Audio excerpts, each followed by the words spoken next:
Alright, welcome back to another video from me, FPL Crusader. Call me Luke if you wish, and it's Monday, so it's time for my Game Week transfer pod. We're looking at the transfers for Game Week 10. Game Week 9 is done, and there are some decent talking points. There's also a lot of frustration out there, so let's get crack on. Brentford's Mbeumo is back in the spotlight again. He's looking amazing this season, and he's quickly trying to be the talisman of that United team. He doesn't have pens, but quite frankly, I don't think he needs it.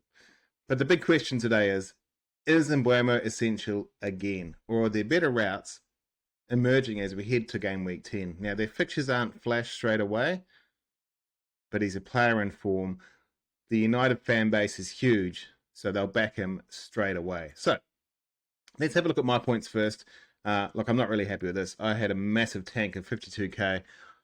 I know a lot of people are still in the millions, but I keep going up and down by 50 odd k. So I was at 56. I'm now at 108. As you can see, I got 41 points this week.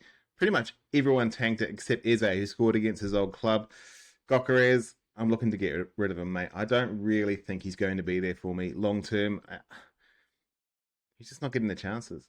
And I've got a massive Gabriel-sized hole in my team, and I need to get him because he's penetrating my points every week, and I really need it back. I'm pretty happy with likes of Haaland and Mateta, to be honest. I think the front two will be good. I just need to find someone to fill that spot. Grealish, yellow card, frustrating. Didn't really do much. Senesi got the yellow, but he got the 5 points. Timber got 6 points. That was just for the clean. Pope got a save point, and then Fulham scored. I'm happy Fulham scored as a Fulham fan, but as an FPL player, I could have done with Pope getting some bonus as well. And apart from that, it was all crap. On the bench as well, I got 4 points on the bench. I didn't bench boost. I've already used my bench boost, but I mean, it's not as if I did a benching dilemma. My team was just average this week. And as you can see, the live rank 108 on the right there. I get my left and rights mixed up. Yeah, it's on the right. 56k was my old rank, so I doubled it almost. 52k drop. Game week rank of 8 million. Set and forget. Let's move on to the next one. Game week recap. How did we go? Who had Mickey van der Ven? Who had the 2 points from Van der Ven? Who had I think it was 23 points it says there? Lordy, that's the same as what Timber got. It's equal second best ever performance from a defender.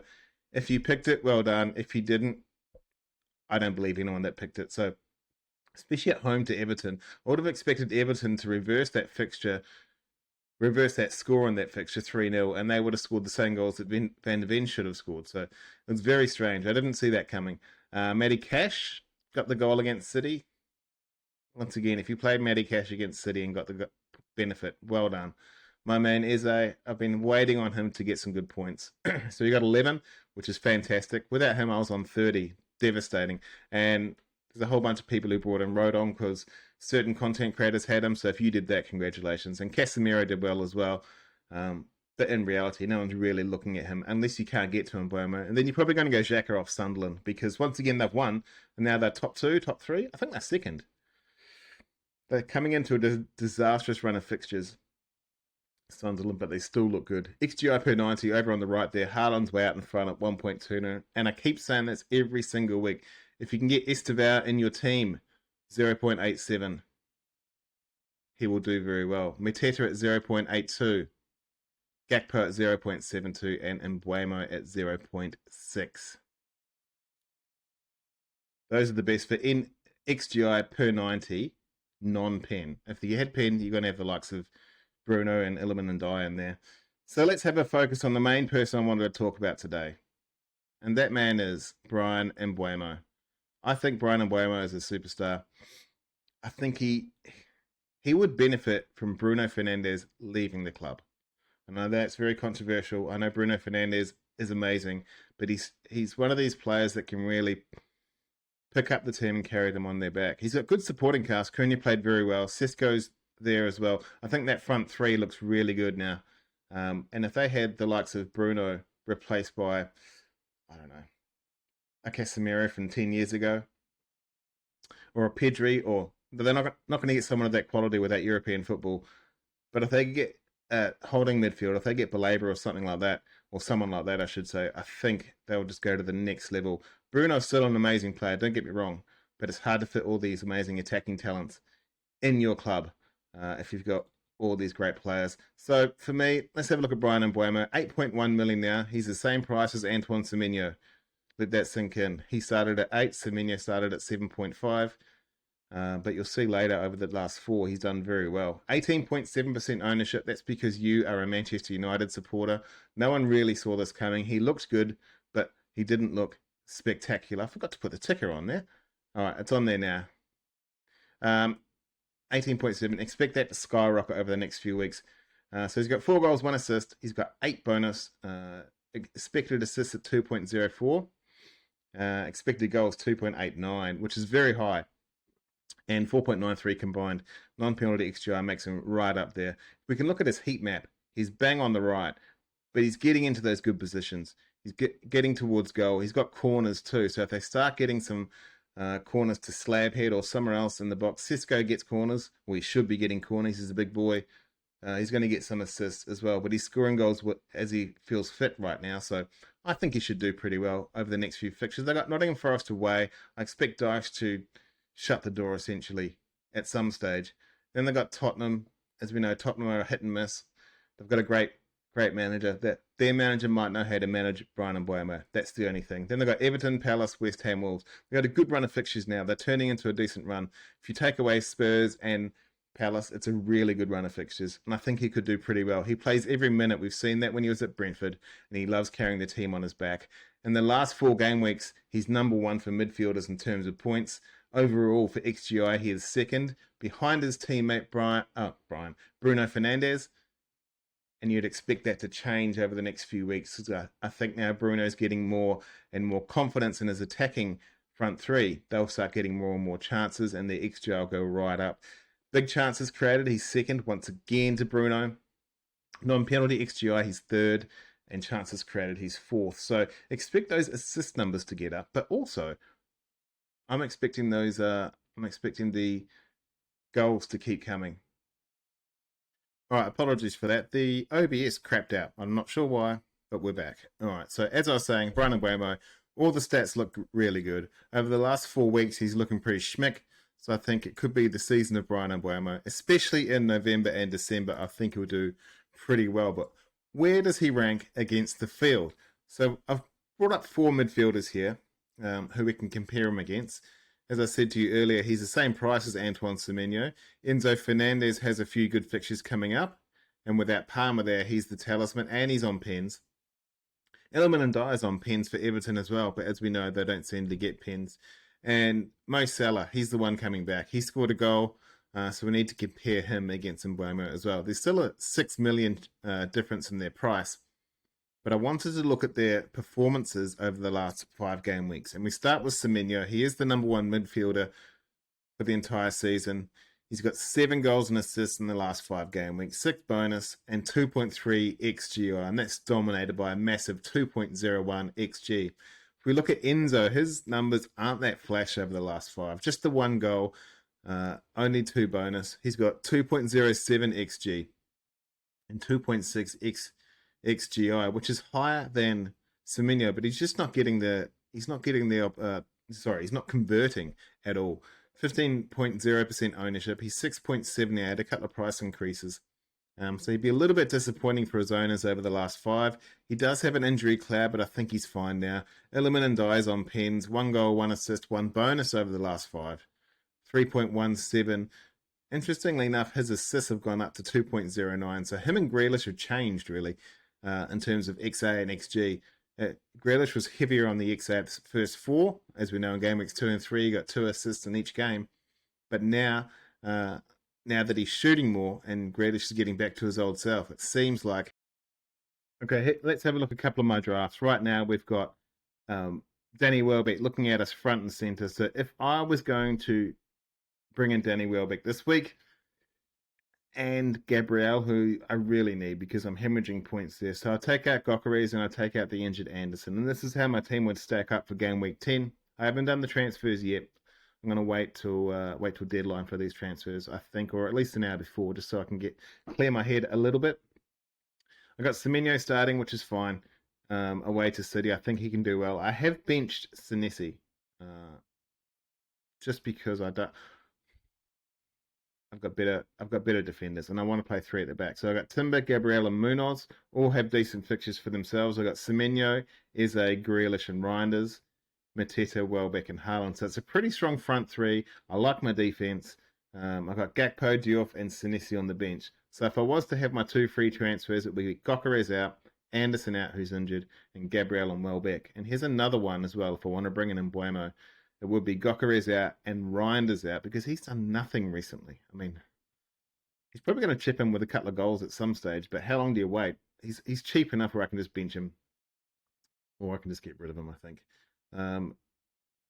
The issue with this draft is it does not leave me enough to get to Gabriel unless I sell Munoz. So that's Pope and goal. Munoz, Timber, Diouf.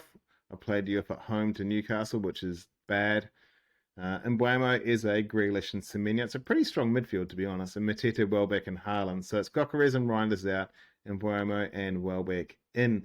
As I said, I don't like the fixture away to Forest. I think that I can wait a couple of weeks for Bryan and Mbeumo.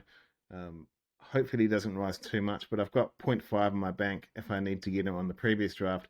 As I said, this draft, if Gabriel's injury gets worse, which I don't think it will because he played, but if his injury gets worse, then this will be the way I go, I think. And Reinders will be the one to go. But yeah, tune into later in the week when I do my preview pod, and I should have a better idea of who's gonna stick in my squad. Let's have a look at the top 6 transfers that we're doing this week across the community. And I think these are probably the 6 of the better players moving forward. And Mbeumo's fixtures, as I've just said, look pretty good. Forest, Spurs, and Everton. I'll be concerned about the Forest one, but he can definitely do well against Spurs. He gets his old gaffer. Mateta, looking at Mateta going Brentford, Brighton, both at home, and then away to Wolves. They're not bad fixtures. I think they're pretty good.